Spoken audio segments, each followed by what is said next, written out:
Ce matin-là, allongée dans ce cercueil capitonné de satin blanc, j'ai senti l'odeur des lys blancs mélangée au parfum bon marché que ma belle-fille porte toujours. Les voix résonnaient dans la petite église Saint-Michel, celle où j'avais épousé mon défunt mari il y a 48 ans. Les mêmes vitraux laissaient passer la lumière dorée du matin. Les mêmes bancs de chêne craquaient sous le poids des visiteurs. Mais cette fois, j'étais censée être morte. J'entendais les pas. Des talons hauts sur le marbre froid. Ma fille Élodie s'approchait du cercueil. Je reconnaissais son parfum, celui que je lui avais offert pour ses 40 ans. Chanel numéro 5. Elle s'est penchée. J'ai senti son souffle près de mon visage. Finalement libérée de cette vieille inutile, a-t-elle murmuré. Mon cœur s'est serré.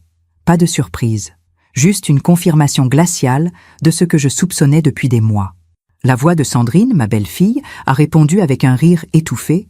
Maintenant, tout nous appartient. La maison à Bordeaux, les comptes en banque, les bijoux de famille, tout. Elle a même signé la procuration le mois dernier, a continué Élodie. Elle ne se doutait de rien. Pauvre maman, si naïve jusqu'à la fin. Elles ont ri, toutes les deux, devant mon cercueil. J'ai compté jusqu'à 300 dans ma tête, comme le docteur Moreau me l'avait conseillé. Respirer lentement, ne pas bouger un cil, les faire croire, les laisser se dévoiler complètement. 5 minutes se sont écoulées. J'entendais les chuchotements des autres personnes présentes. Mes voisines, Madame Dupont et Madame Laurent, mon notaire, Maître Chevalier, le père Augustin qui devait célébrer la messe. Tous croyaient que j'étais partie. Puis, lentement, j'ai ouvert les yeux. La lumière m'a aveuglé 1 seconde. J'ai cligné. J'ai tourné la tête vers Élodie. Nos regards se sont croisés. Elle est devenue blanche comme le satin du cercueil. Je me suis redressée. Doucement. Mes articulations craquaient un peu, mais j'étais bien vivante. J'ai posé mes mains sur les bords du cercueil et je me suis assise complètement. Le cri d'Élodie a déchiré le silence de l'église. Un cri aigu, hystérique. Sandrine a reculé si violemment qu'elle a heurté un candélabre, le faisant tomber dans un fracas métallique. Madame Dupont s'est évanouie sur son banc. Le père Augustin a laissé tomber son missel.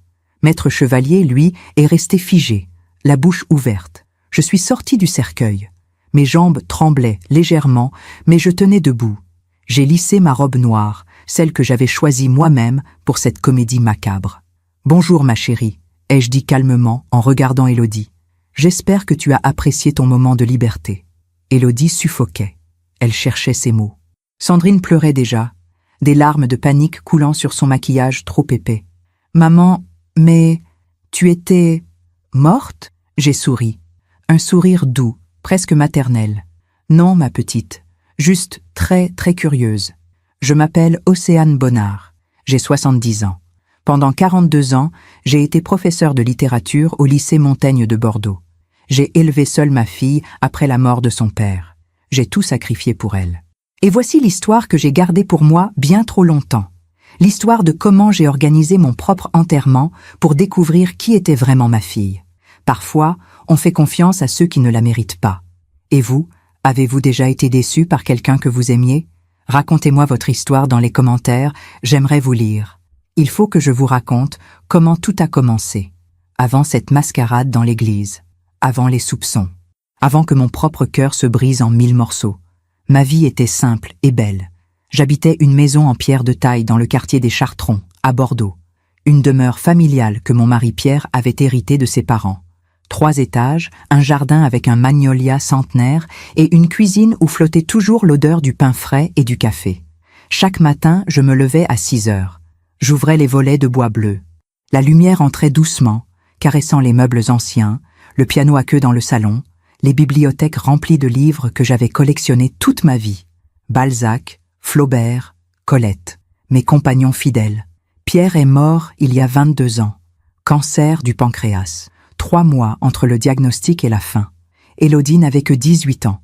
Elle venait d'entrer à l'université pour étudier le droit. Mon monde s'est effondré, mais je me suis relevée. Pour elle. Toujours pour elle. Nous sommes devenus proches, Élodie et moi. Pendant des années, c'était nous deux contre le monde. Le dimanche, nous préparions ensemble le coq au vin de mon arrière-grand-mère. Nous marchions le long de la Garonne. Nous parlions de tout, de ses rêves, de ses amours, de ses peurs. Quand elle a rencontré Marc, son futur mari, j'étais heureuse pour elle. Un jeune avocat brillant, ambitieux. Ils se sont mariés dans cette même église Saint-Michel. J'ai pleuré de joie en la voyant dans sa robe blanche, si belle, si radieuse. « Maman, tu seras toujours ma meilleure amie », m'avait-elle chuchoté ce jour-là en m'embrassant. J'avais cru ces mots, de tout mon cœur. Sandrine est arrivée dans nos vies il y a 5 ans. Marc l'a épousée 6 mois après son divorce d'avec Élodie, une femme plus jeune, 28 ans à l'époque, blonde décolorée, manière bruyante. Élodie était dévastée. Je l'ai soutenue. Je l'ai consolée pendant des nuits entières. Je lui ai prêté de l'argent quand Marc a refusé de payer la pension alimentaire correctement. « Ne t'inquiète pas, ma chérie, » lui disais-je. « Tu as ta mère, tu as cette maison, tu ne seras jamais seule. » Peu à peu, elle a semblé se reconstruire. Elle a trouvé un nouveau travail dans un cabinet d'avocats. Elle sortait davantage. Elle souriait à nouveau. Mais quelque chose avait changé. Au début, c'était de petites choses. Elle ne venait plus aussi souvent, le dimanche. Elle oubliait mon anniversaire.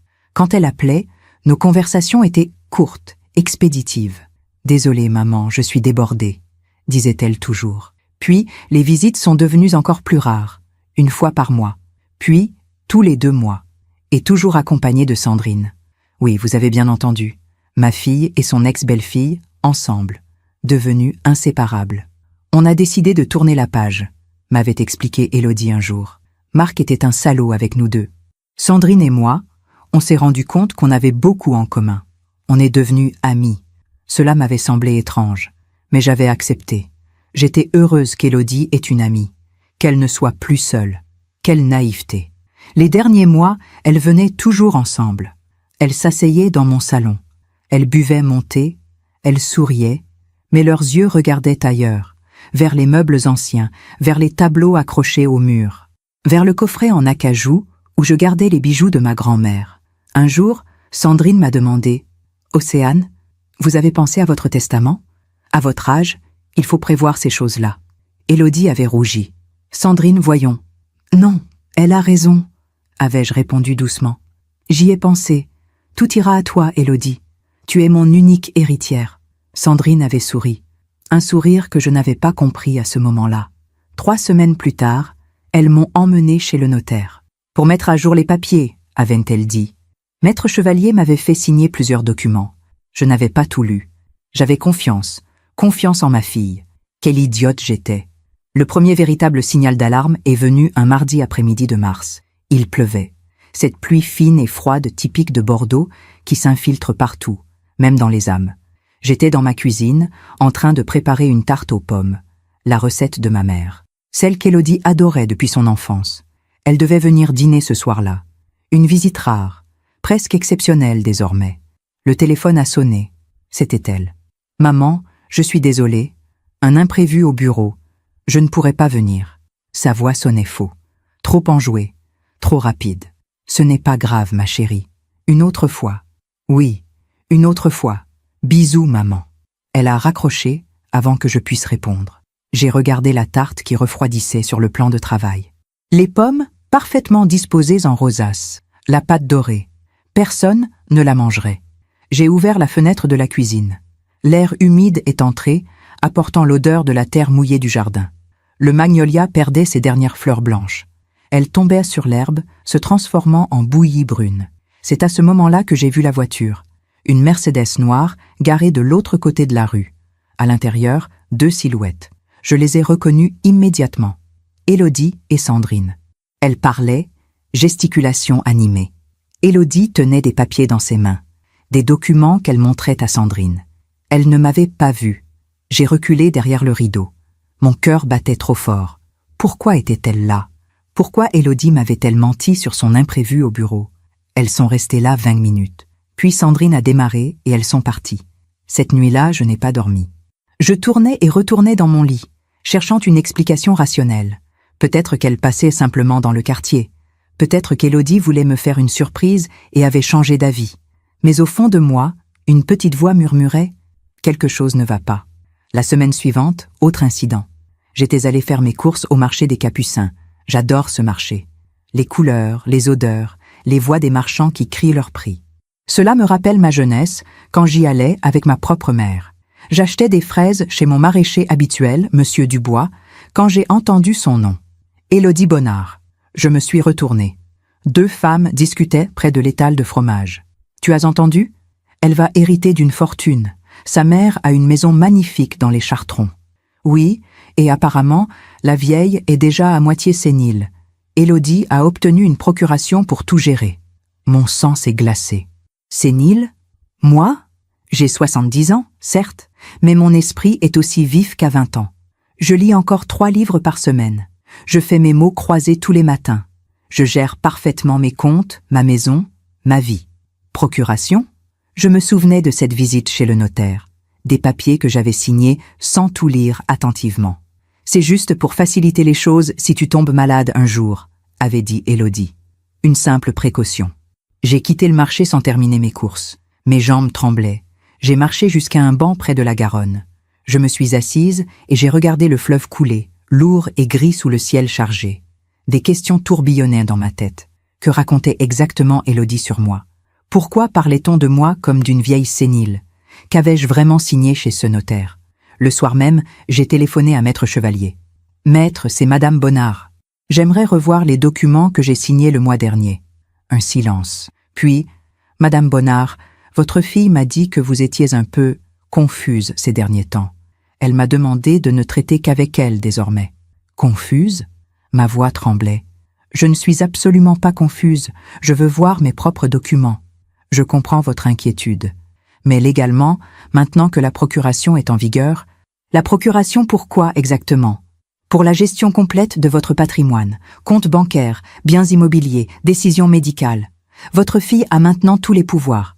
Vous avez signé, madame. C'est votre signature sur les documents. » J'ai raccroché. Mes mains tremblaient si fort que j'ai dû les poser à plat sur la table de la cuisine pour les stabiliser. Décision médicale, gestion complète, tous les pouvoirs. Qu'avais-je fait? Cette nuit-là, allongée dans le noir, j'ai compris. Les visites espacées, les regards vers mes meubles, les questions sur mon testament, la présence constante de Sandrine, les mensonges. Ma fille ne venait plus me voir par amour, elle venait faire l'inventaire. Les jours suivants ont été les plus difficiles de ma vie, plus difficiles même que la mort de Pierre, parce qu'avec Pierre, je savais. La maladie était là, visible, tangible. Mais avec Élodie, tout était flou. Des soupçons, des doutes, et cette voix dans ma tête qui répétait sans cesse « Tu te trompes, c'est ta fille, elle t'aime ». Je voulais tellement le croire. Le vendredi, j'ai décidé de l'appeler, de parler ouvertement, de dissiper ce malaise qui me rongeait. « Élodie, ma chérie, est-ce que tu pourrais passer ce week-end? J'aimerais qu'on discute. »« De quoi, maman ?» Sa voix était froide, presque agacée. « De nous, de cette procuration. » Je ne suis pas certaine d'avoir bien compris ce que j'ai signé. Un silence pesant. Puis, « Maman, on en a déjà parlé, c'est juste une précaution. Pour te protéger. Tu sais, à ton âge, il peut arriver n'importe quoi. » À mon âge? Élodie, j'ai 70 ans, pas 90, je vais parfaitement bien. Justement, maman. Sa voix s'est adoucie, prenant ce ton maternel qu'on utilise avec les enfants. C'est maintenant qu'il faut prévoir, quand on est encore lucide, avant que... Enfin, tu comprends. Avant que quoi? Avant que je devienne sénile, comme elle le racontait à tout le monde? Élodie, je veux annuler cette procuration. Maman, ne sois pas ridicule. Tout est déjà en place. Et puis, cela me facilite tellement les choses. Je peux payer tes factures, gérer tes rendez-vous médicaux, m'occuper de l'entretien de la maison. Tu devrais être soulagée, pas inquiète, mais je peux faire tout cela moi-même. Maman, elle a soupiré. Un long soupir exaspéré. Écoute, je suis très occupée en ce moment. On en reparlera plus tard, d'accord? Je t'embrasse. Elle a raccroché. J'ai gardé le téléphone contre mon oreille longtemps après qu'elle ait coupé, écoutant la tonalité continue, ce son vide qui résumait parfaitement notre relation désormais. J'aurais dû insister. J'aurais dû aller directement chez un avocat. Mais je n'ai rien fait, parce que j'avais peur. Peur de la vérité. Peur de découvrir que ma fille, mon unique enfant, celle pour qui j'avais tout sacrifié, me trahissait. Alors j'ai choisi la lâcheté. J'ai choisi de fermer les yeux. Les semaines ont passé. J'ai continué ma routine. Le matin, je me levais, je préparais mon café, Je lisais le journal. Je m'occupais de mon jardin. Je rendais visite à Madame Dupont, ma voisine. Nous prenions le thé ensemble et parlions de choses insignifiantes. La météo, les prix au marché. Les petits-enfants qu'elle voyait chaque dimanche. Moi, je ne parlais jamais d'Élodie, parce qu'elle ne venait plus. Un matin de mai, j'ai reçu une lettre de ma banque. Une simple lettre administrative. Nous vous informons que Madame Élodie Bonnard a effectué un virement de 15 000 € depuis votre compte épargne. 15 000 €. Mes mains tremblaient en tenant cette lettre. Je l'ai relue 3 fois. Ce n'était pas une erreur. C'était bien mon compte, mon argent. Et Élodie l'avait pris. J'ai téléphoné immédiatement à la banque. « Bonjour, Madame Lacroix à l'appareil. Je viens de recevoir une notification concernant un virement important depuis mon compte. » « Oui, Madame Bonnard. Un instant, je consulte votre dossier. » Une pause. Le bruit des touches d'ordinateur. Effectivement. Votre fille, qui a procuration sur vos comptes, a effectué ce virement mardi dernier. Mais je n'ai rien autorisé. Madame Bonnard, votre fille a tous les pouvoirs sur vos comptes. Elle n'a pas besoin de votre autorisation. C'est vous qui lui avez donné cette procuration. Je veux la révoquer. Immédiatement. Je crains que cela ne soit pas aussi simple. Il faut prendre rendez-vous avec votre conseiller, remplir des formulaires et... Elle a hésité. Madame Bonnard, votre fille nous a informé que vous souffriez de troubles de la mémoire. Elle nous a demandé de ne pas tenir compte de vos demandes sans qu'elle soit présente. C'est pour votre protection. Pour ma protection. Ces mots résonnaient comme une condamnation. Je ne souffre d'aucun trouble de la mémoire, ai-je dit, ma voix tremblante de colère et d'impuissance. Ma fille ment. Madame, je comprends votre frustration. Mais nous devons suivre les procédures légales. Je vous conseille d'en parler directement avec votre fille. J'ai raccroché. J'ai posé le téléphone sur la table. Et j'ai pleuré. J'ai pleuré comme je n'avais pas pleuré depuis la mort de Pierre. De grosses larmes chaudes qui coulaient sans s'arrêter. Je pleurais sur cette trahison. Sur cette fille que je ne reconnaissais plus. Sur ma propre naïveté. Comment en étais-je arrivé là? Comment avais-je pu être aussi aveugle? Le lendemain, Élodie est venue. Sans prévenir. Elle est entrée avec ses clés, mes clés, accompagnée de Sandrine. « Bonjour, maman. » Elle m'a embrassée sur les 2 joues. Un baiser froid, mécanique. Sandrine m'a fait un petit signe de la main. « Nous sommes venus prendre le thé avec toi. » Elles se sont installées dans mon salon comme si elles étaient chez elles. Sandrine a même posé ses pieds sur mon ottoman ancien, celui que ma grand-mère avait ramené de Paris. « Élodie, j'ai reçu une lettre de la banque. »« Ah oui, le virement. » Elle a souri. Un sourire désinvolte. J'avais besoin de cet argent pour des réparations urgentes sur ta maison. Le toit fuyait. Je ne voulais pas t'inquiéter avec ça. Le toit? Mais il ne fuit pas. J'aurais remarqué. Maman. Elle a échangé un regard avec Sandrine. Un regard entendu. Tu ne montes plus au grenier depuis des mois. Comment pourrais-tu le savoir? Je monte au grenier régulièrement. Vraiment? Sandrine est intervenue, sa voix doucereuse. Ah. Océane, vous êtes sûre? Parce qu'Élodie m'a dit que vous oubliez beaucoup de choses ces derniers temps. J'ai senti la colère monter en moi. Une colère brûlante, presque violente. Je n'oublie rien du tout. Et je ne vous ai pas autorisé à prendre cet argent. Élodie s'est levée. Elle s'est approchée de moi. Elle a posé sa main sur mon épaule. Un geste qui se voulait rassurant, mais qui me glaçait. Maman, calme-toi. Le stress n'est pas bon pour ta santé. Nous sommes là pour t'aider. Pour prendre soin de toi. Tu devrais être reconnaissante, pas en colère. Reconnaissante. Ce mot m'a fait l'effet d'une gifle. Je veux que tu annules cette procuration. Impossible.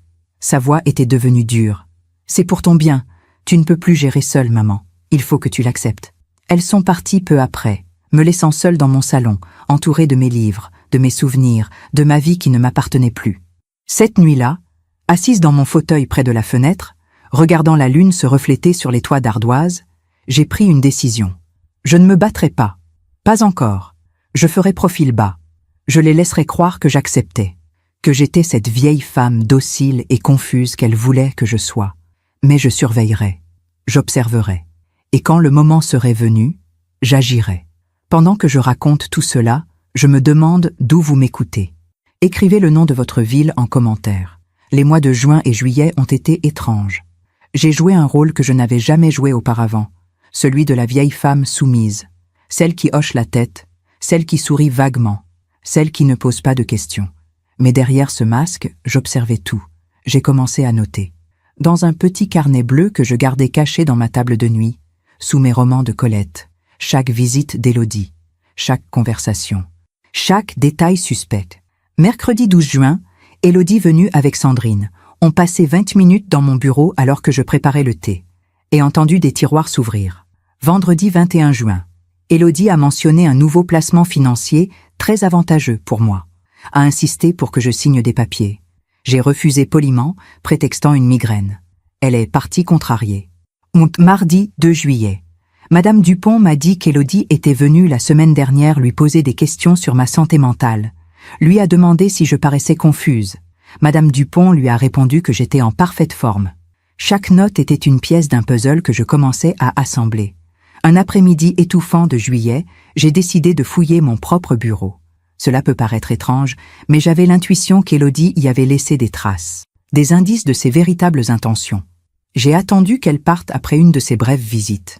Elle était venue m'apporter des courses que je n'avais pas demandées, encore une façon de me faire passer pour incapable, sans doute. « Voilà, maman, j'ai pris tout ce qu'il te faut. Tu ne devrais plus avoir besoin de sortir cette semaine. » Comme si j'étais prisonnière de ma propre maison. Dès que j'ai entendu sa voiture démarrer, je suis montée à mon bureau. C'était une petite pièce au 2e étage, avec une fenêtre donnant sur le jardin. Mon sanctuaire, l'endroit où j'avais corrigé des milliers de copies pendant mes années d'enseignement, où j'écrivais encore mes lettres à l'ancienne, à la plume. J'ai ouvert les tiroirs un par un. Mes factures étaient redéplacées. Mes relevés bancaires, que je rangeais toujours chronologiquement, étaient en désordre. Quelqu'un avait fouillé ici, récemment. Puis j'ai trouvé quelque chose qui ne m'appartenait pas. Une enveloppe Kraft glissée entre 2 dossiers. Je l'ai ouverte. À l'intérieur, des photocopies. Des documents que je n'avais jamais vus. Le premier était un certificat médical, daté du 15 mai, signé par un certain docteur Blanchard, un nom que je ne connaissais pas. Madame Océane Bonnard présente des signes évidents de déclin cognitif, troubles de la mémoire à court terme, désorientation temporelle, incapacité à gérer ses affaires courantes. Je recommande une mise sous tutelle pour sa protection. J'ai relu ce texte 3 fois. Mes mains tremblaient tellement que le papier bruissait. Déclin cognitif? Désorientation? Qui était ce docteur Blanchard? Je n'avais jamais consulté personne de ce nom. Je voyais le docteur Moreau depuis 30 ans. Il me connaissait parfaitement et savait que j'étais en excellente santé mentale. Ce certificat était un faux. Il devait l'être. J'ai continué à fouiller dans l'enveloppe. Un autre document. Une estimation immobilière de ma maison. Valeur estimée 750 000 €. Potentiel de revente excellent. Quartier prisé. 750 000 €. Ma maison. Mon refuge. Réduite à un chiffre. Et puis, tout au fond de l'enveloppe, un document qui m'a glacé le sang. Une brochure d'une résidence pour personnes âgées. Les Jardins de l'Espérance. Établissement médicalisé. Prise en charge Alzheimer et démence sénile. Des pages étaient cornées. Des appartements étaient entourés au stylo rouge. Les moins chers, les plus petits. 15 mètres carrés. Une chambre, une salle de bain. Vue sur le parking.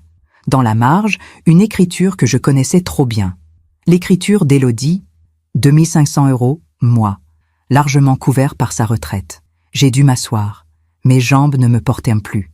Elles voulaient m'enfermer, me faire passer pour folle, prendre ma maison.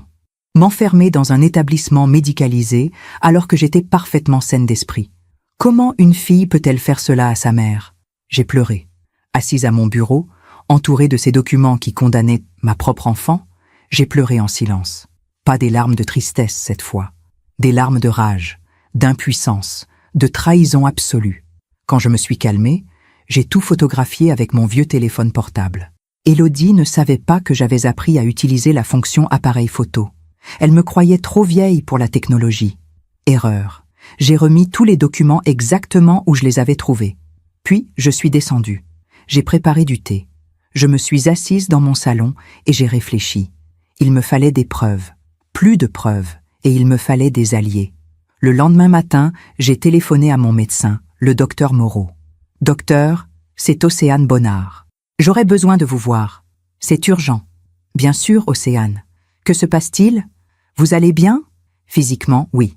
Mais j'ai un problème délicat à vous exposer. Le jour même, j'étais dans son cabinet. Un cabinet que je connaissais par cœur. les murs vert pâle, les diplômes encadrés, l'odeur de désinfectant et de lavande. Le docteur Moreau avait 65 ans. Un homme gentil, aux cheveux gris, qui m'avait soigné à travers une grippe terrible, 2 pneumonies, et le chagrin terrible après la mort de Pierre. Alors, Océane, dites-moi. Je lui ai tout raconté. La procuration, les mensonges d'Élodie, le certificat médical falsifié, le projet de me placer en établissement. Il m'a écouté sans m'interrompre, puis il a soupiré longuement. Océane, vous êtes en parfaite santé mentale. Je peux en témoigner. Je vous connais depuis 3 décennies. Votre esprit est aussi vif qu'il y a 20 ans. Alors, ce certificat est manifestement frauduleux. Je ne connais aucun docteur Blanchard à Bordeaux. Et même si ce médecin existe, il n'a aucun droit de vous diagnostiquer sans vous avoir jamais examiné. Que puis-je faire? Il a réfléchi un moment, tapotant son stylo contre son bureau. Je peux vous faire passer des tests cognitifs complets. Tests de mémoire, d'orientation, de raisonnement. Cela prendra quelques heures, mais nous aurons un dossier médical solide prouvant votre parfaite santé mentale. Ce sera votre bouclier si votre fille tente de vous faire interner. Faisons-le. Nous avons passé l'après-midi entier à ces tests. Questions, puzzles, exercices de mémoire. À la fin, le docteur Moreau souriait. Océane, vos résultats sont excellents. Vous avez les capacités cognitives d'une personne de 50 ans. Je vais rédiger un rapport médical complet. Gardez-le précieusement. En quittant le cabinet, je me sentais plus forte, armée. Mais ce n'était que le début. Le soir même, j'ai reçu un appel de Maître Chevalier, mon notaire. Madame Bonnard, je vous appelle car votre fille vient de me contacter. Elle souhaite mettre en vente votre maison. Mon cœur s'est arrêté. Pardon? Elle dit que vous ne pouvez plus vivre seule, qu'il faut vendre pour financer votre placement en résidence médicalisée. Avec la procuration qu'elle détient, légalement, elle peut le faire. Elle ne peut pas faire ça. C'est ma maison. Je comprends votre détresse, Madame Bonnard. Mais légalement, si elle a une procuration complète et un certificat médical attestant de votre incapacité, ce certificat est un faux. Un silence. Vous en êtes certaine? Absolument. J'ai un rapport médical du docteur Moreau qui prouve que je suis en parfaite santé mentale. Dans ce cas, il faut agir vite. Je vous conseille de contacter un avocat spécialisé en droit des personnes et de porter plainte. Porteur plainte contre ma propre fille. Cette nuit-là, allongée dans mon lit, regardant les ombres danser au plafond, j'ai compris que j'étais à un carrefour. Je pouvais soit me battre, soit me laisser détruire. J'ai pensé à Pierre, à ce qu'il aurait fait. Lui qui était si droit, si intègre. Il aurait été anéanti de voir ce qu'était devenue notre fille. Pierre, ai-je murmuré dans le noir. Aide-moi, donne-moi la force. Et c'est là, dans ce moment de solitude absolue, que l'idée m'est venue. Une idée folle, presque grotesque, mais brillante. Si Élodie voulait me faire passer pour morte, si elle attendait avec impatience mon enterrement pour récupérer ma fortune, alors je lui donnerais exactement ce qu'elle désirait. Mon propre enterrement. Un faux enterrement où je verrais enfin son vrai visage, où elle se dévoilerait complètement, où tous ses masques tomberaient. J'ai souri dans l'obscurité. Pour la première fois depuis des mois, j'ai souri. Le lendemain matin, je me suis réveillée avec une clarté d'esprit que je n'avais pas ressentie depuis des mois. Mon plan était audacieux, presque insensé.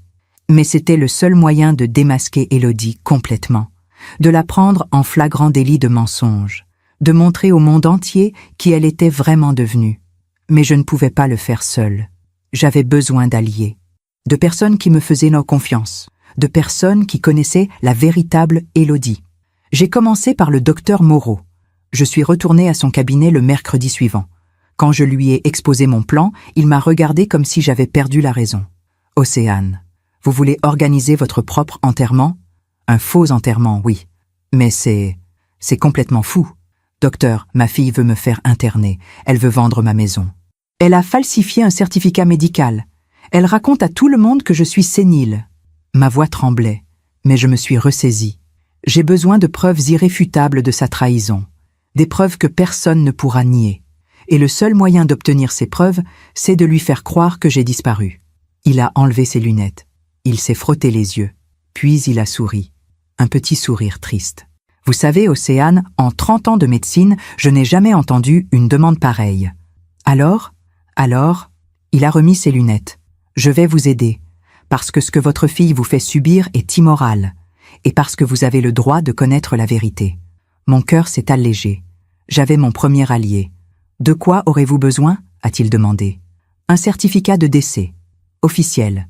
Qui puisse tromper les pompes funèbres, le père Augustin, tout le monde. Il a hoché la tête, lentement. Je peux faire ça. Je peux rédiger un certificat mentionnant une mort naturelle, arrêt cardiaque. À votre âge, personne ne posera de questions. Pas d'autopsie requise. Mais Océane, il m'a regardé gravement. Si nous faisons cela, nous enfreignons la loi. Je risque ma licence, vous comprenez? Je comprends. Et je vous en serai éternellement reconnaissante. Quand voulez-vous? Mourir? Cette question, aussi absurde soit-elle, m'a fait sourire malgré moi. Dans 2 semaines. Le temps de tout organiser. Ensuite, j'ai eu besoin du père Augustin. Le père Augustin était le prêtre de Saint-Michel depuis 25 ans. Un homme doux, au visage marqué par la bonté. Il m'avait mariée. Il avait baptisé Élodie. Il avait célébré les funérailles de Pierre. Je suis allée le voir un après-midi. L'église était vide, fraîche, silencieuse. Je l'ai trouvé dans la sacristie, en train de préparer la messe du lendemain. Océane, quelle joie de vous voir, cela fait longtemps. Père, j'ai besoin de votre aide, et de votre discrétion absolue. Je lui ai tout raconté. Tout. La trahison d'Élodie, le certificat falsifié, le projet de me faire interner, et mon plan. Il m'a écouté en silence, les mains jointes, le visage grave. Quand j'ai terminé, il est resté longtemps sans parler. Puis il a dit « Ce que vous me demandez, Océane, c'est de mentir, de participer à une mise en scène. Je sais, et je sais que cela va contre vos principes. Mais... » Il a levé la main. « Ce que votre fille vous fait subir est aussi un mensonge bien plus grave. Elle trahit le commandement le plus sacré, honorer son père et sa mère. Alors je vais vous aider. Je célébrerai votre enterrement. Mais à une condition, après la révélation, après que tout le monde saura la vérité, vous devrez pardonner à Élodie. Pardonner. Ce mot résonnait étrangement dans mon cœur. Je ne sais pas si je pourrai, père. Essayez. Pour votre âme, pas pour la sienne. J'ai acquiescé. Même si, au fond de moi, je savais que le pardon serait la chose la plus difficile au monde. Il me restait un dernier allié à convaincre. Le plus important. Madame Dupont. Ma voisine depuis 40 ans. Mon amie. La seule personne qui venait encore me voir régulièrement, qui prenait le thé avec moi, qui me racontait des histoires de ses petits-enfants. Je l'ai invitée chez moi un jeudi après-midi. J'ai préparé son gâteau préféré, une tarte au citron meringué. Nous étions assises dans mon salon, nos tasses de thé fumant entre nos mains, quand je lui ai dit « Henriette, j'ai quelque chose d'important à vous demander. » Elle a posé sa tasse. « Océane, vous me faites peur. Vous êtes malade? »« Non, mais je vais mourir. » Son visage s'est décomposé. « Mon Dieu, attendez. » J'ai souri. « Je vais mourir, mais juste pour quelques heures. » Et je lui ai tout expliqué. Contrairement au docteur Moreau et au père Augustin, Madame Dupont n'a pas hésité une seule seconde. « Cette petite peste !» a-t-elle lâché, ses yeux brillants de colère. J'ai toujours su qu'elle ne valait rien. Même enfant, elle était égoïste. Je me souviens quand elle avait 10 ans, elle avait cassé mon rosier préféré et elle vous avait menti, disant que c'était le chat du voisin.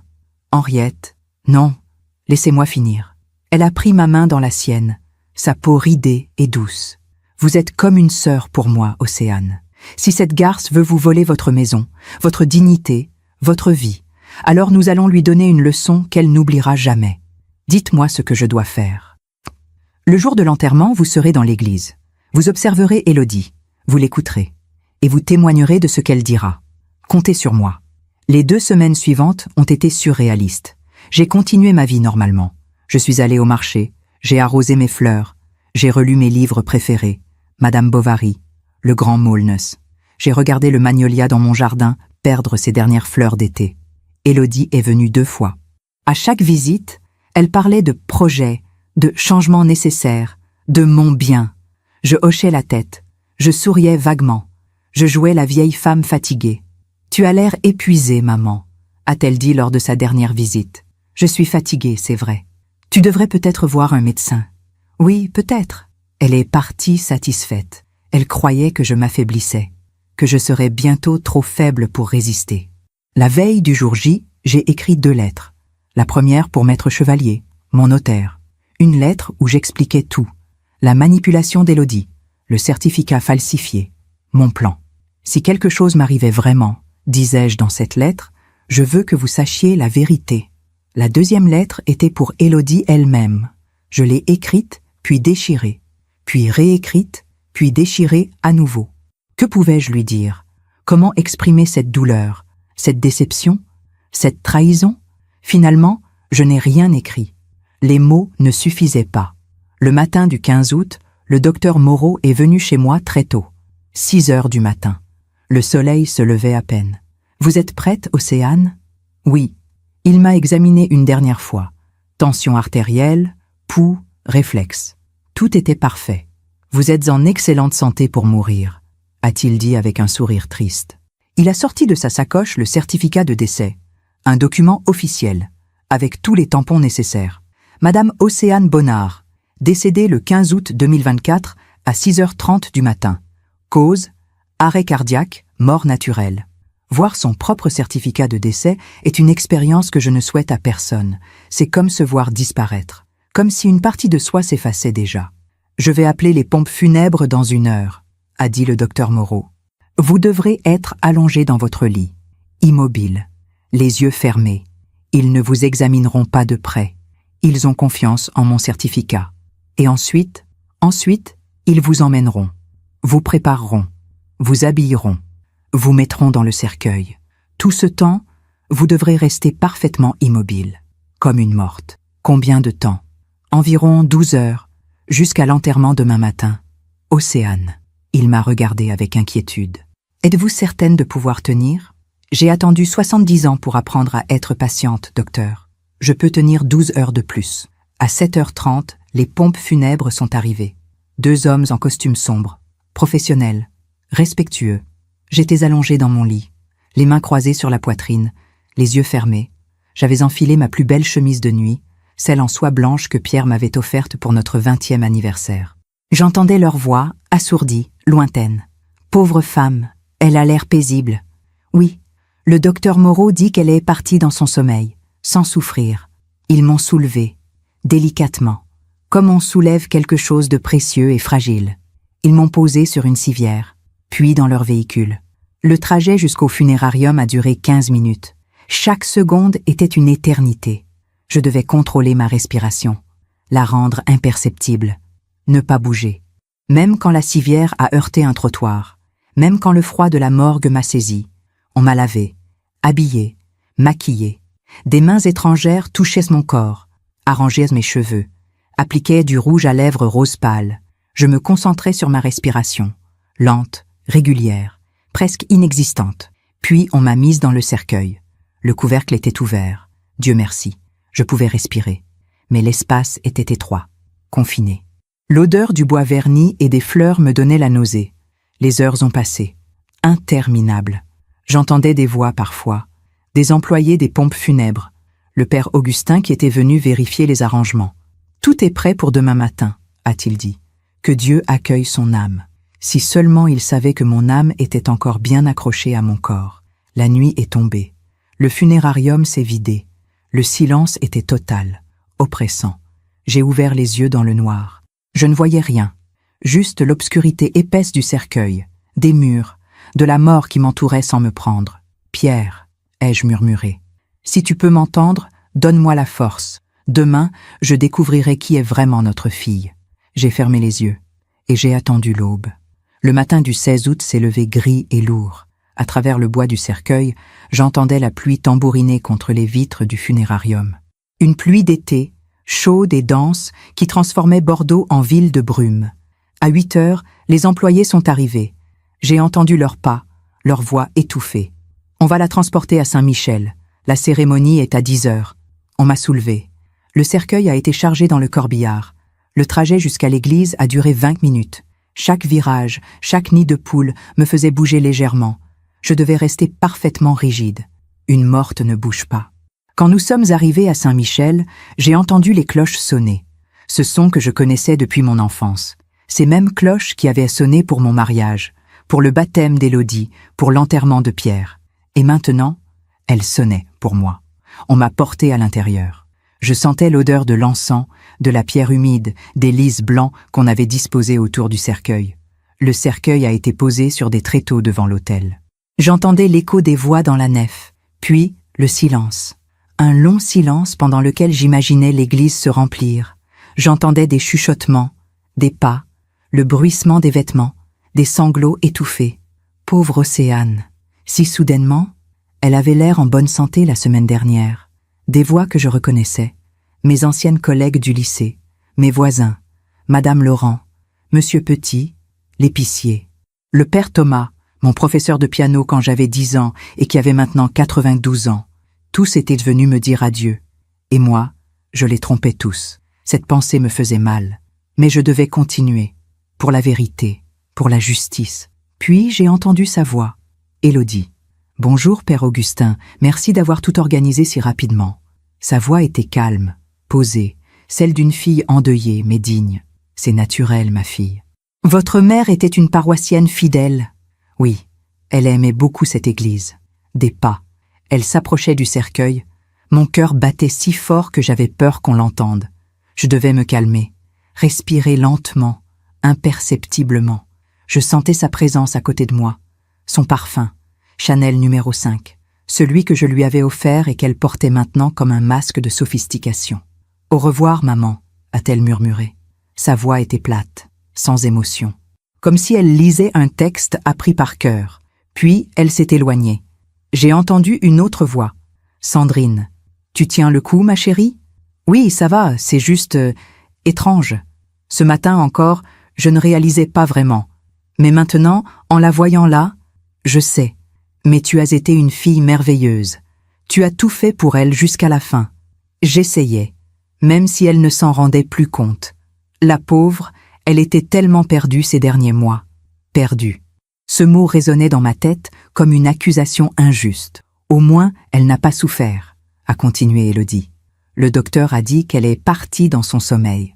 C'est une bénédiction. Elles se sont assises. J'entendais leurs murmures, mais je ne comprenais plus les mots. D'autres personnes entraient. L'église se remplissait. Puis, les cloches ont sonné 10 heures. La messe a commencé. La voix du père Augustin résonnait dans la nef. Mes frères, mes sœurs, nous sommes rassemblés aujourd'hui pour accompagner notre sœur Océane dans son dernier voyage. Il parlait de moi, de ma vie, de mon dévouement à l'enseignement, de mon amour pour la littérature, de mon courage après la mort de Pierre. Océane était une femme de foi et de dignité, une mère aimante, une amie fidèle. Elle laisse derrière elle le souvenir d'une vie bien vécue. C'était étrange d'entendre son propre éloge funèbre, de savoir que tous ces gens pensaient à vos qualités, à vos défauts, à votre vie résumée en quelques phrases. La messe s'est poursuivie. Les chants, les prières, le Notre Père que tout le monde récitait en chœur. Puis est venu le moment que je redoutais et attendais à la fois. Si quelqu'un souhaite dire quelques mots en mémoire d'Océane, a dit le père Augustin. Un silence, puis des pas. Élodie se levait. Elle s'est approchée du cercueil. J'entendais sa respiration. Elle était juste au-dessus de moi. Ma mère, sa voix tremblait légèrement. Ma mère était une femme forte. Après la mort de mon père, elle a tout fait pour moi. Elle m'a élevée seule. Elle a sacrifié beaucoup de choses pour mon éducation, pour mon avenir. Des sanglots dans l'assistance. Les gens étaient émus. Ces derniers mois ont été difficiles. Maman perdait la mémoire. Elle se perdait dans ses propres pensées. C'était douloureux de la voir décliner. Non, non, je ne déclinais pas. C'était un mensonge répété devant tous ces gens. Mais je me console en sachant qu'elle est partie paisiblement, sans douleur, sans se rendre compte de ce qui lui arrivait. Elle s'est tue. Un long silence, puis elle a ajouté, sa voix à peine audible, « Au revoir, maman. Repose en paix. » Elle est retournée s'asseoir. Des applaudissements discrets ont résonné. Les gens admiraient cette fille courageuse qui avait pris soin de sa mère malade jusqu'au bout. Si seulement ils savaient. La messe s'est terminée. Le père Augustin a donné la bénédiction finale. Que Dieu accueille l'âme d'Océane dans sa miséricorde infinie. Amen. Amen, a répondu l'assistance. Puis les gens ont commencé à se lever, à sortir. J'entendais leur conversation, leurs condoléances à Élodie. Courage, ma petite. Elle est dans un monde meilleur maintenant. Si tu as besoin de quoi que ce soit, peu à peu, l'église s'est vidée. Les voix se sont éloignées. Jusqu'au porche, puis dans la rue. Je savais que certaines personnes restaient. Madame Dupont, Maître Chevalier, le docteur Moreau qui était venu discrètement, et Élodie et Sandrine. J'entendais leurs pas. Elles s'approchaient à nouveau du cercueil. « Tout le monde est parti ?» a demandé Sandrine. « Presque. Il reste quelques personnes dehors. Elles attendent de me présenter leurs condoléances. Tu vas leur parler ? » ?»« Oui, mais rapidement. J'ai rendez-vous avec Maître Chevalier à midi. » Pour la succession. Déjà. À peine morte, déjà elle parlait de succession. « Et la maison ?» a demandé Sandrine. « On pourra la mettre en vente dès la semaine prochaine. Maître Chevalier a dit que tout était en ordre. Avec la procuration, je peux tout gérer rapidement. 750 000 €, c'est ça ? Au minimum. Peut-être plus si on trouve le bon acheteur. » Elle riait. Doucement, discrètement, mais elle riait. « Finalement libérée de cette vieille inutile, » a dit Élodie. Ces mots, les mêmes mots qu'elle avait prononcés la veille dans ma maison. Je les entendais maintenant dans cette église, devant mon cercueil, devant Dieu. Maintenant, tout nous appartient, a complété Sandrine. La maison à Bordeaux, les comptes en banque, les bijoux de famille, tout. Elle a même signé la procuration le mois dernier, a continué Élodie. Elle ne se doutait de rien. Pauvre maman, si naïve jusqu'à la fin. Elles ont ri à nouveau, plus fort cette fois, comme si elles étaient seules, comme si personne ne pouvait les entendre. Mais je les entendais, chaque mot, chaque rire, chaque trahison. J'ai compté dans ma tête. 1, 2, 3, 4, 5. 5 minutes. J'allais attendre 5 minutes exactement, comme prévu avec le docteur Moreau. 5 minutes pour qu'elle se dévoile complètement. « Tu sais ce qui est drôle ?» a dit Sandrine. « C'est qu'elle croyait vraiment que tu l'aimais. »« Je sais. Pathétique, non ? Quand même, tu as été convaincante, toutes ces années à jouer la fille dévouée. Il fallait bien. Pour l'héritage. Sinon, j'aurais coupé les ponts depuis longtemps. Tu te souviens quand je t'ai dit que ma mère était un boulet ? Oui. » Sandrine riait. « Tu disais qu'elle était collante, qu'elle t'étouffait avec son amour maternel. Elle m'étouffait effectivement. Mais maintenant, plus jamais. Maintenant, je suis libre, riche et libre. 300 secondes. J'avais compté 300 secondes. Il était temps. J'ai ouvert les yeux. La lumière des vitraux m'a aveuglé 1 seconde. J'ai cligné. Puis j'ai tourné la tête, lentement, vers Élodie. Nos regards se sont croisés. J'ai vu son visage changer. La surprise, puis l'incompréhension, puis la terreur absolue. « Maman !» Sa voix n'était qu'un murmure étranglé. Je me suis redressée, doucement. Mes articulations craquaient après ces longues heures d'immobilité. J'ai posé mes mains sur les bords du cercueil capitonné de satin blanc. Sandrine a reculé en titubant, heurtant un banc. Elle a crié. Un cri aigu, hystérique, qui a résonné dans toute l'église. Madame Dupont, assise au fond, s'est levée précipitamment. Maître Chevalier est resté figé, bouche ouverte. Le docteur Moreau observait la scène avec gravité. Je suis sortie du cercueil. Mes jambes tremblaient un peu, mais je tenais debout. J'ai lissé ma robe noire, celle que j'avais choisie moi-même, celle dans laquelle j'avais voulu mourir, mais qui maintenant servait à ma résurrection. « Bonjour Élodie », ai-je dit d'une voix calme. « J'espère que tu as apprécié ta liberté. » Élodie suffoquait. Ses mains agrippèrent sa gorge. Son visage était blanc comme la cire des cierges qui brûlaient autour de nous. « Tu étais... morte ?» J'ai souri. Un sourire doux, presque maternel. « Non, ma petite. Juste très attentive. » Sandrine pleurait déjà. De vraies larmes de panique. Son maquillage coulait, créant des rivières noires sur ses joues. « Océane. Ce n'est pas... Nous ne voulions pas dire... Vous ne vouliez pas dire quoi ? Ma voix est devenue plus dure. Que j'étais une vieille inutile ? Que vous étiez libre ? Que tout vous appartenait maintenant ? Maman, je peux expliquer ? Expliquer quoi, Élodie ? Je me suis approchée d'elle. Explique-moi comment tu as falsifié un certificat médical. Explique-moi comment tu as raconté à tout le monde que j'étais sénile. Explique-moi comment tu as pris 15 000 € sur mon compte sans me demander. Explique-moi les brochures pour maison de retraite que j'ai trouvées dans mon bureau. Elle reculait à chaque pas que je faisais vers elle. Je voulais juste te protéger. Me protéger ? J'ai ri, un rire amer. Tu voulais me protéger en me volant ma maison, en me faisant enfermer, en attendant ma mort avec impatience ? Non, Ce n'est pas ça. Si, c'est exactement ça. Et je viens de l'entendre de ta propre bouche, devant témoins. Maître Chevalier s'est avancé, son téléphone à la main. J'ai tout enregistré, a-t-il dit calmement. Chaque mot. Depuis le moment où vous avez dit qu'elle était une vieille inutile. Élodie s'est tournée vers lui, les yeux écarquillés. Vous avez... C'est légal, a-t-il continué. Nous sommes dans un lieu public, et ces enregistrements prouveront votre intention de fraude, de manipulation et d'abus de faiblesse présumés. Le docteur Moreau s'est approché à son tour. Et j'ai ici, il brandissait un dossier, tous les résultats des tests cognitifs de votre mère, tests effectués la semaine dernière. Votre mère est en parfaite santé mentale. Le certificat que vous avez présenté mentionnant son déclin cognitif est un faux. Élodie s'est effondrée sur un banc. Elle pleurait maintenant, mais je ne ressentais aucune pitié. Juste une immense tristesse. Pourquoi, Élodie? Ma voix s'est brisée. Pourquoi as-tu fait ça? Qu'est-ce que je t'ai fait pour mériter ça? Elle ne répondait pas. Elle sanglotait, la tête dans les mains. Je t'ai tout donné. Mon temps, mon amour, mon argent, ma vie. Après la mort de ton père, tu étais tout ce qui me restait. Et toi, tu as attendu que je meure pour pouvoir récupérer ma maison. Je me demande encore si j'ai fait le bon choix. Et vous? Qu'auriez-vous fait à ma place? Le silence qui a suivi mes derniers mots était écrasant, lourd comme la pierre de ces murs séculaires. Élodie pleurait toujours, recroquevillée sur son banc comme une enfant prise en faute. Sandrine s'était éclipsée discrètement par une porte latérale, abandonnant sa complice. J'ai regardé ma fille. Cette femme de 40 ans qui avait été mon bébé, ma petite fille, mon unique trésor. Et je ne la reconnaissais plus. Maman.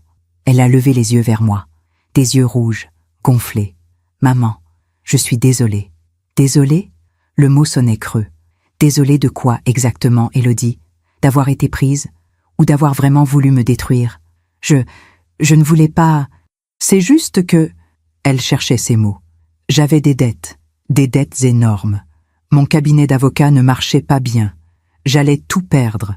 Et Sandrine m'a dit, elle m'a dit que tu avais tellement d'argent, que cette maison valait une fortune, et que toi, tu n'en avais plus besoin. Je n'en avais plus besoin? Ma voix montait malgré moi. Je n'avais plus besoin de ma propre maison, de ma dignité, de ma liberté? Non, je voulais dire, tu es seule, tu n'as pas besoin d'une si grande maison. Donc tu as décidé à ma place. Tu as décidé que ma vie ne valait plus rien, que je devais être mise de côté, enfermée, dépossédée de tout ce que j'ai construit. Elle a baissé la tête. J'avais tellement peur de tout perdre. Et moi, j'ai senti les larmes monter. Des larmes que j'avais retenues pendant des mois. Tu as pensé à ce que moi j'allais perdre? Maître Chevalier s'est éclairci la gorge. Madame Bonnard, si vous le souhaitez, nous pouvons porter plainte dès aujourd'hui. Abus de confiance, faux et usage de faux, tentative d'escroquerie. J'ai levé la main pour l'arrêter. Laissez-moi un instant. Je me suis assise sur le banc en face d'Élodie. Mes jambes ne me portaient plus. L'adrénaline qui m'avait soutenue pendant ces longues heures dans le cercueil commençait à retomber. Je me sentais épuisée, vidée. Le père Augustin s'est approché doucement. Il a posé sa main sur mon épaule. « Océane, que voulez-vous faire? Que voulais-je faire ?» C'était la question que je me posais depuis des semaines, depuis que j'avais découvert la vérité. Est-ce que je voulais la vengeance, la justice, le pardon? J'ai regardé l'autel, le Christ en croix, les vitraux où la lumière jouait, créant des arcs-en-ciel sur le sol de pierre, cette église où j'avais prié tant de fois, où j'avais cherché des réponses. Je veux récupérer ma vie, ai-je dit finalement. C'est tout ce que je veux. Maman, Élodie a tendu la main vers moi, une main tremblante. S'il te plaît, ne me dénonce pas. Je t'en supplie. Je vais tout perdre. Mon statut d'avocat, ma réputation, tout. J'ai regardé cette main que j'avais tenue quand elle était bébé, que j'avais soignée quand elle tombait en jouant, que j'avais serrée dans la mienne à l'enterrement de son père. Je ne l'ai pas prise. Tu vas tout perdre? Ma voix était calme maintenant, presque sereine. Bienvenue dans le monde que tu avais préparé pour moi. Elle a retiré sa main. Elle a compris. Maître Chevalier, ai-je dit en me tournant vers le notaire. Que se passe-t-il légalement avec la procuration? Elle est immédiatement révoquée. Vous êtes vivante et en pleine possession de vos moyens. Le certificat médical falsifié n'a aucune valeur. Votre fille n'a plus aucun pouvoir sur vos biens. Et l'argent qu'elle a pris? Vous pouvez exiger qu'elle le rembourse. Et si elle refuse, portez plainte. Je me suis tournée vers Élodie. Tu vas me rembourser les 15 000 euros. Je n'ai pas cet argent. Je te l'ai dit, j'ai des dettes. Alors tu vendras quelque chose. Tu trouveras un moyen. Comme j'ai trouvé des moyens toute ma vie quand il fallait payer tes études, tes voyages, ton mariage. Elle ne disait rien. Elle regardait le sol. Et pour le reste, j'ai pris une longue inspiration. Pour la tentative de fraude, pour le certificat falsifié, pour tout ce que tu as fait, je ne porterai pas plainte. Maître Chevalier a sursauté. Madame Bonnard, vous êtes sûre? Cette femme a essayé de vous voler votre patrimoine, de vous faire enfermer? Je suis sûre. Mais pourquoi? C'était Madame Dupont qui avait parlé, sa voix tremblante d'indignation. Après tout ce qu'elle vous a fait, je me suis levée. J'ai marché vers les vitraux. La lumière colorée dansait sur mes mains. Parce que si je la dénonce, je deviens comme elle. Je deviens quelqu'un qui cherche à détruire. Et je refuse de devenir ça. Maman, la voix d'Élodie était un murmure. Je me suis retournée. Mais ne te trompe pas, Élodie. Ce n'est pas un pardon. C'est une libération. Je me libère de toi, de ta toxicité, de ta trahison. J'ai marché vers elle. Je me suis penchée. J'ai regardé son visage ravagé par les larmes. À partir d'aujourd'hui, tu n'es plus ma fille. Tu n'hériteras de rien. Tu n'auras plus accès à ma maison, à mes comptes, à ma vie. Tu es morte pour moi, comme j'étais censée être morte pour toi.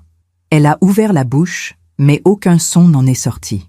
Je vais refaire mon testament cette semaine. Tout ira à des œuvres caritatives. La maison sera léguée à une association qui aide les femmes victimes d'abus. Mes bijoux iront à un musée. Mon argent servira à financer des bourses d'études pour des enfants défavorisés. Maman, non. Si. Et tu sais quoi? J'ai souri. Un sourire triste mais libérateur. Je me sens déjà plus légère, parce que maintenant je sais. Je sais que tu ne viendras plus me voir en calculant la valeur de mes meubles. Tu ne m'appelleras plus en pensant à l'héritage. Tu ne souriras plus faussement en attendant ma mort. Je me suis redressée. J'ai regardé le père Augustin. Père, puis-je utiliser votre téléphone? Je dois appeler quelqu'un. Bien sûr. Il m'a tendu son téléphone.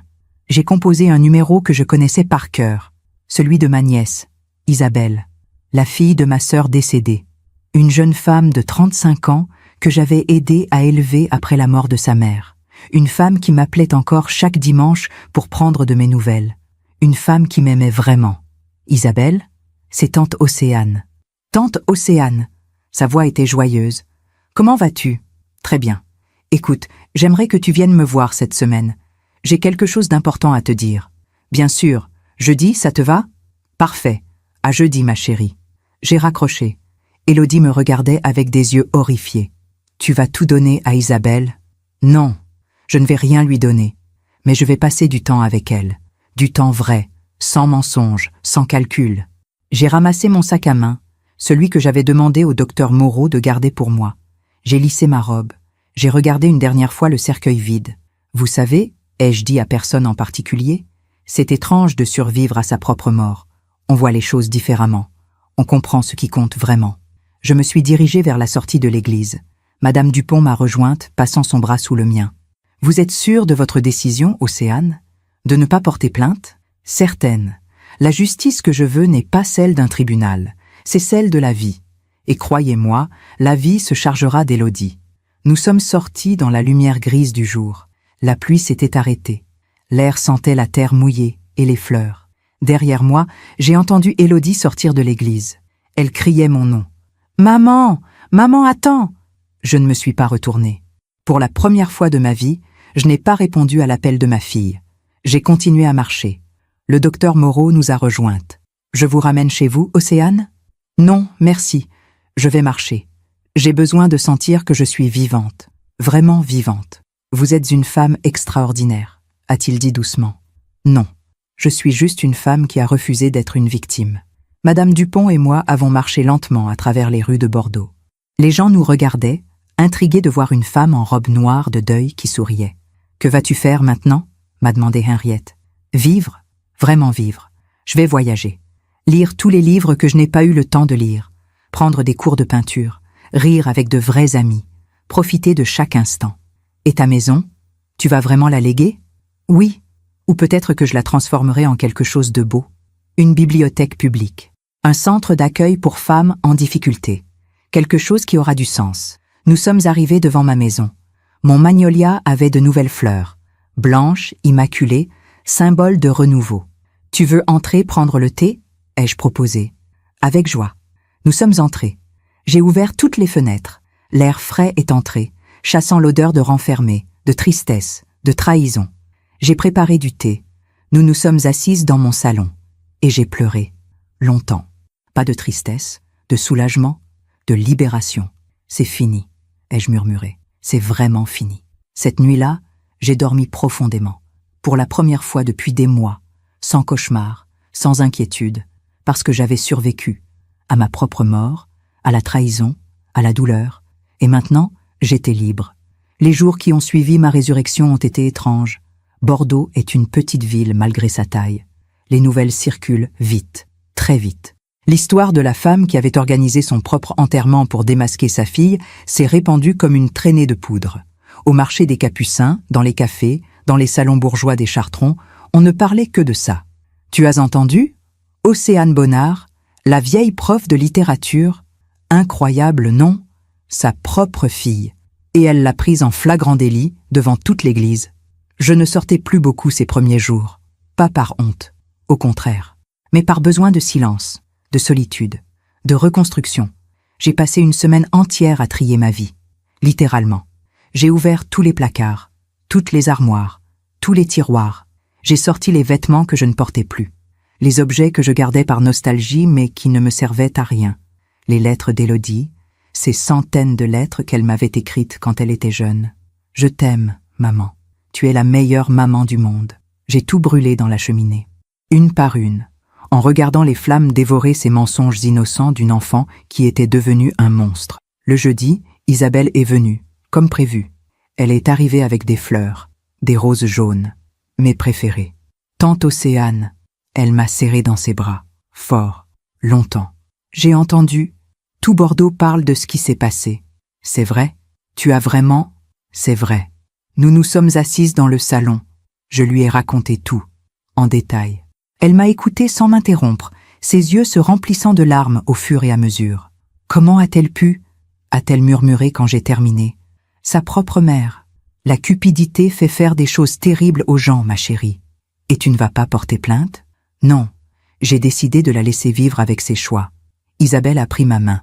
Tu es plus forte que moi, tante Océane. Moi, je ne sais pas si j'aurais pu pardonner. Je n'ai pas pardonné. Je me suis libérée. C'est différent. Nous avons parlé pendant des heures. D'elle, de sa vie, de son travail d'infirmière, de ses projets de mariage avec Thomas, son compagnon depuis 5 ans. De tout et de rien. En la regardant, j'ai réalisé quelque chose. J'avais de la famille, de la vraie famille. Pas celle du sang, qui m'avait trahi, mais celle du cœur, qui était restée fidèle. Isabelle, ai-je dit avant qu'elle parte, j'aimerais que tu sois plus présente dans ma vie, que nous soyons vraies l'une avec l'autre. J'adorerais ça, tante Océane. Après son départ, je me suis sentie plus légère, comme si un poids immense avait été enlevé de mes épaules. Les semaines ont passé.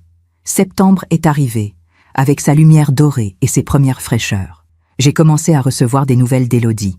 Pas directement, jamais directement, mais par Madame Dupont, qui avait des amis partout et qui entendait tout. « Tu sais ce qui est arrivé à Élodie ?»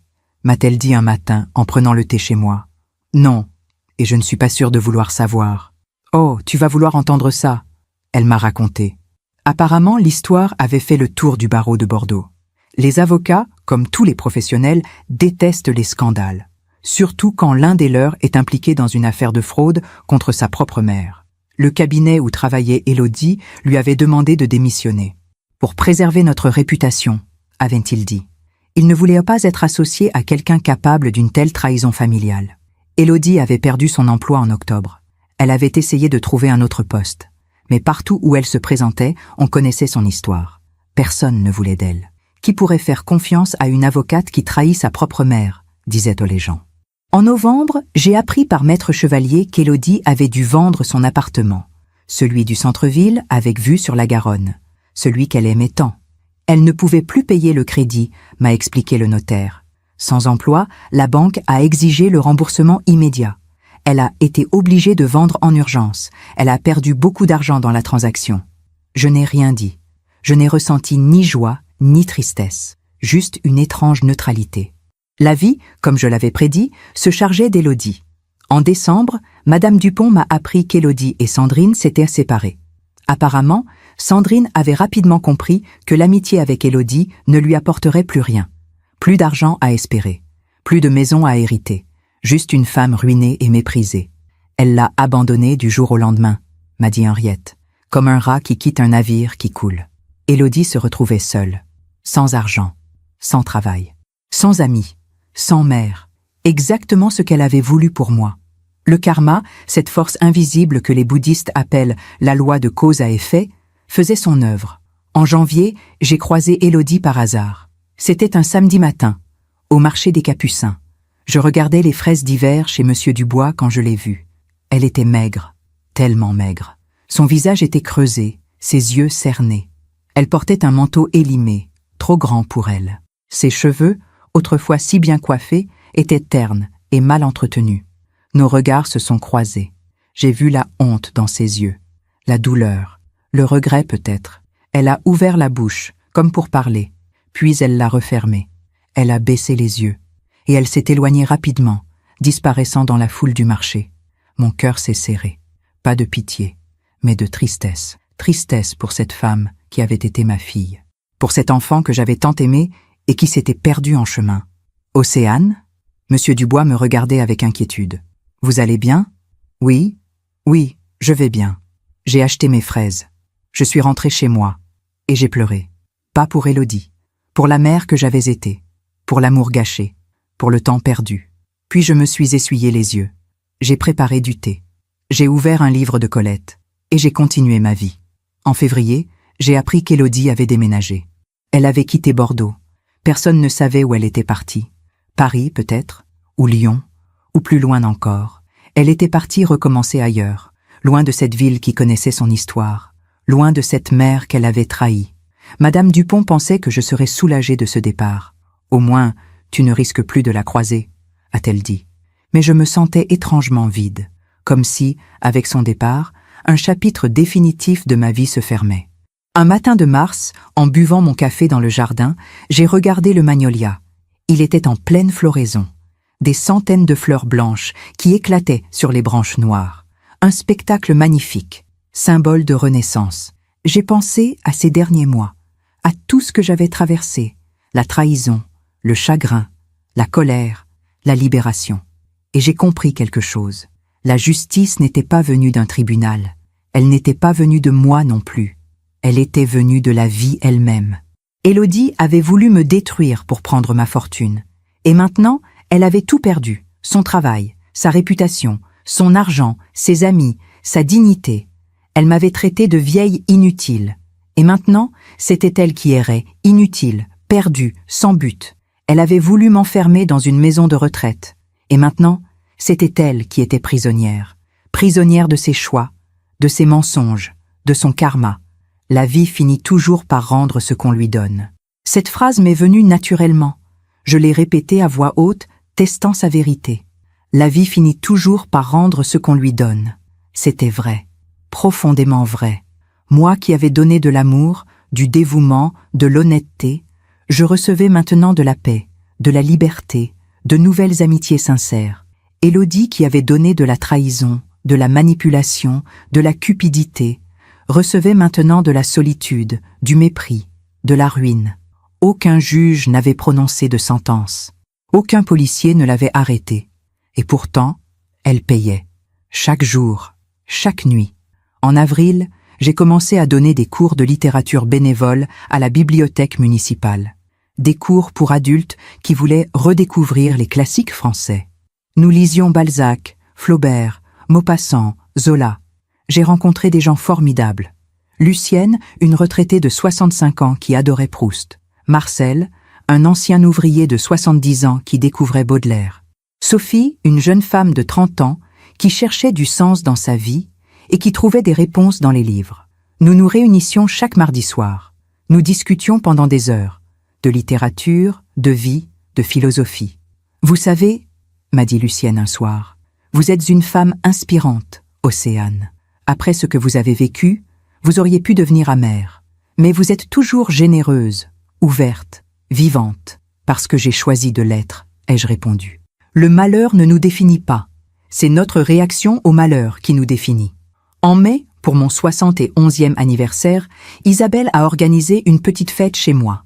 Elle avait invité Madame Dupont, le docteur Moreau, le père Augustin, maître chevalier et mes nouveaux amis de la bibliothèque. Nous étions une quinzaine, dans mon salon et mon jardin. Il faisait beau. Le magnolia était encore en fleurs. Les gens riaient, mangeaient, buvaient du vin de Bordeaux. À un moment, Isabelle a tapé dans ses mains. « Un toast !» a-t-elle dit en levant son verre. « À tante Océane, la femme la plus courageuse que je connaisse, la femme qui a survécu à sa propre mort et qui nous apprend chaque jour ce que signifie vraiment vivre. » Tout le monde a levé son verre. À Océane, j'ai regardé ces visages autour de moi, ces gens qui m'aimaient vraiment, qui étaient là non pas pour ce que je possédais, mais pour ce que j'étais. Et j'ai compris que j'étais riche, plus riche que je ne l'avais jamais été. Cette nuit-là, avant de m'endormir, j'ai pensé à Élodie. Je me suis demandé où elle était, comment elle allait, si elle pensait à moi parfois. J'espérais qu'elle allait bien, vraiment, pas parce que je lui pardonnais, mais parce que je ne voulais plus porter cette haine. Je voulais être libre, complètement libre, et je l'étais.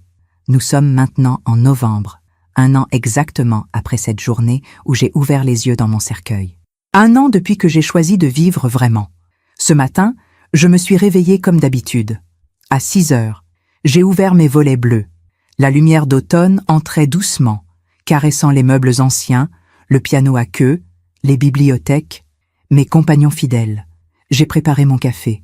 Puis je me suis assise dans mon jardin, emmitouflée dans un châle de laine, regardant les dernières feuilles du magnolia tomber doucement sur l'herbe humide. J'ai 71 ans maintenant. Mes cheveux sont complètement blancs.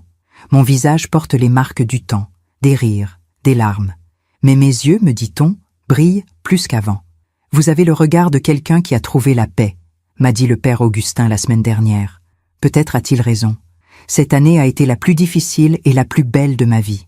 Difficile parce que j'ai dû accepter l'inacceptable, que ma propre fille m'avait trahi, que l'amour maternel ne garantit pas l'amour filial, que certaines personnes, même celles que nous avons portées dans notre ventre, peuvent devenir des étrangères. Mais aussi la plus belle parce que j'ai découvert qui j'étais vraiment, sans le rôle de mère, sans le poids des obligations familiales, sans les mensonges. J'ai découvert Océane, juste Océane, et cette femme me plaît.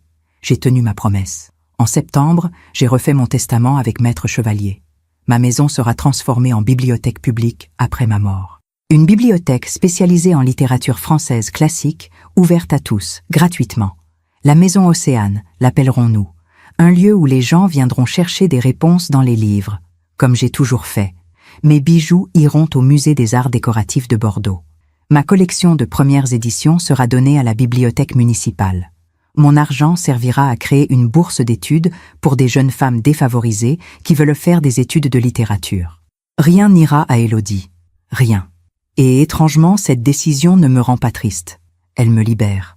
Il y a 3 semaines, j'ai reçu une lettre. Une enveloppe blanche, sans adresse de retour. L'écriture sur l'enveloppe était tremblante, presque méconnaissable. Mais je l'ai reconnue quand même. Élodie. J'ai gardé cette lettre sur mon bureau pendant 2 jours sans l'ouvrir. Je la regardais le matin, le soir, me demandant ce qu'elle contenait. Des excuses, des reproches, des supplications. Finalement, un mercredi après-midi, après mon cours à la bibliothèque, je l'ai ouverte. L'écriture était désordonnée, les mots barrés, réécrits, comme si elle avait du mal à trouver ce qu'elle voulait dire. « Maman, je ne sais pas si tu liras cette lettre, je ne sais même pas si tu voudras la lire, mais j'avais besoin de l'écrire. Je suis à Lyon maintenant. Je travaille comme caissière dans un supermarché. C'est tout ce que j'ai pu trouver. Mon diplôme d'avocat ne me sert plus à rien. Personne ne veut de moi. Je vis dans un studio de 20 mètres carrés. Je n'ai presque rien. Quelques vêtements, quelques livres, des souvenirs que je voudrais parfois oublier. Chaque jour, je pense à ce que j'ai fait, à ce que je t'ai fait. Et la honte me ronge. Elle me réveille la nuit. Elle m'accompagne le jour. Elle ne me quitte jamais. Je ne cherche pas ton pardon. Je sais que je ne le mérite pas. Je ne cherche pas ton aide non plus. Je sais que je dois payer pour mes erreurs. Je voulais juste te dire que tu avais raison. La vie rend toujours ce qu'on lui donne. Et moi, j'ai donné de la trahison. Maintenant, je récolte la solitude. Mais je voulais aussi te dire quelque chose d'important. Quelque chose que je n'ai jamais dit quand il était encore temps. Tu as été une mère formidable. Tu m'as tout donné. Ton amour, ton temps, ton argent, ta vie. Et moi, je n'ai jamais su l'apprécier. Je prenais tout pour acquis. Je pensais que tu me devais tout ça. Aujourd'hui, je comprends. Mais c'est trop tard. Je ne te demande rien. Je ne veux rien. Je voulais juste que tu saches que quelque part, dans un studio minable de Lyon, il y a une femme de 41 ans qui regrette profondément. Je t'aime, maman.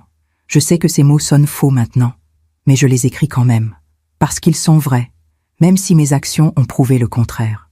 Élodie, j'ai lu cette lettre 3 fois, puis je l'ai posée sur mon bureau. J'ai regardé par la fenêtre, le magnolia, le ciel gris, les toits d'ardoise. J'ai pleuré. Pas de tristesse, pas de joie non plus. Juste de reconnaissance. Reconnaissance qu'elle ait enfin compris, même si c'était trop tard. Le soir même, j'ai écrit une réponse. Courte, simple. Élodie, j'ai reçu ta lettre, je l'ai lue. Je te remercie pour ton honnêteté. Tu as raison. C'est trop tard pour nous. Pour la relation mère-fille que nous aurions pu avoir, pour la confiance que tu as brisée. Mais ce n'est pas trop tard pour toi. Tu es jeune encore. Tu as toute une vie devant toi. Une vie où tu peux choisir qui tu veux être. Tu peux choisir d'être amère, de te voir en victime, de blâmer le monde entier pour tes erreurs. Ou tu peux choisir d'être meilleur, d'apprendre de tes erreurs, de construire une vie basée sur l'honnêteté et l'intégrité. Le choix t'appartient. Je ne te pardonnerai jamais. Mais je te libère. Je te libère de ma colère, de ma déception, de mon amour déçu. Vis ta vie, Élodie, et essaye d'être la femme que ton père aurait été fier de connaître. Océane. J'ai posté cette lettre le lendemain. Je ne sais pas si elle répondra. Je ne sais pas si je veux qu'elle réponde, mais j'ai dit ce que j'avais à dire. Hier, Isabelle est venue déjeuner avec Thomas, son fiancé. Ils vont se marier au printemps. Ils m'ont demandé si je voulais être témoin. Moi, j'étais surprise, touchée. Évidemment, toi, a dit Isabelle en souriant. Tu es la personne la plus importante de ma vie, tante Océane. Après Thomas, bien sûr. Thomas a ri. Et je suis d'accord avec elle. Vous êtes une femme extraordinaire, Océane. Un modèle pour nous tous. Un modèle ? J'ai secoué la tête. Non, je suis juste une vieille femme qui a fait des erreurs et qui a essayé d'apprendre de ses erreurs. Justement, a dit Isabelle, vous nous apprenez qu'on peut survivre à la trahison, qu'on peut reconstruire, qu'on peut choisir la dignité plutôt que la vengeance. Leurs mots m'ont réchauffé le cœur. Ce soir, assise dans mon salon, une tasse de thé fumant entre mes mains, je pense à tout ce que j'ai appris cette année. J'ai appris que la famille n'est pas toujours celle du sang. Parfois, c'est celle qu'on choisit, celle qui nous choisit. Isabelle, Madame Dupont, mes amis de la bibliothèque. Voilà ma vraie famille. J'ai appris que le pardon n'est pas obligatoire, qu'on peut choisir de se libérer sans pardonner, que la paix intérieure ne dépend pas du pardon mais de l'acceptation. J'ai appris que la vengeance est inutile, que la vie se charge elle-même de rendre justice, que le karma existe vraiment, même si on ne l'appelle pas ainsi. J'ai appris que vieillir n'est pas mourir, que 70 ans, 75 ans, 80 ans peuvent être des années magnifiques, pleines de découvertes, d'amitié, de sens. J'ai appris que notre valeur ne dépend pas de notre utilité aux yeux des autres, qu'on peut être inutile selon les standards du monde et pourtant avoir une vie riche et belle. J'ai appris que la dignité est un choix, qu'on peut la garder même quand tout le reste nous est enlevé. Et surtout, j'ai appris que je suis plus forte que je ne le pensais, que j'ai survécu à l'impensable, à la trahison de ma propre fille, et que non seulement j'ai survécu, mais j'ai prospéré. Le téléphone sonne. C'est Madame Dupont. Océane ? J'ai fait une tarte aux prunes. Tu viens la partager avec moi ? J'arrive dans 10 minutes. Je raccroche. Je souris. Ces petits moments, ces petites joies, c'est ça, la vraie richesse. Je prends mon châle. Je ferme ma porte. Je traverse la rue. Et pendant que je marche sous les lampadaires qui s'allument dans le crépuscule bordelais, je pense à vous qui m'écoutez, à vous qui avez suivi cette histoire jusqu'au bout. Peut-être que vous aussi vous avez été trahi par quelqu'un que vous aimiez. Peut-être que vous aussi vous vous sentez perdu, blessé, détruite. Je veux que vous sachiez quelque chose. Vous survivrez, comme j'ai survécu. Vous vous relèverez, comme je me suis relevé. Et un jour, vous regarderez en arrière et vous comprendrez que cette épreuve, aussi terrible soit-elle, vous a transformé, vous a rendu plus forte, plus sage, plus authentique. La vie finit toujours par rendre ce qu'on lui donne. Donner de l'amour, même si vous avez été trahi. Donner de la dignité, même si on a essayé de vous humilier. Donner de la lumière, même si vous avez traversé les ténèbres. Et la vie vous rendra tout cela, au centuple, d'une manière que vous n'auriez jamais imaginée. Merci de m'avoir écouté jusqu'au bout. Si cette histoire a touché votre cœur, abonnez-vous et activez la cloche pour entendre d'autres femmes qui ont transformé la douleur en sagesse. Chaque jour, une femme, une leçon de vie. Partagez cette histoire avec quelqu'un que vous aimez. Parfois, une histoire change toute une journée. Que Dieu vous bénisse, que la vie vous bénisse, que l'amour vous bénisse. Et à très bientôt. Océane Bonnard, 71 ans, professeure de littérature à la retraite, survivante, et enfin vraiment profondément libre.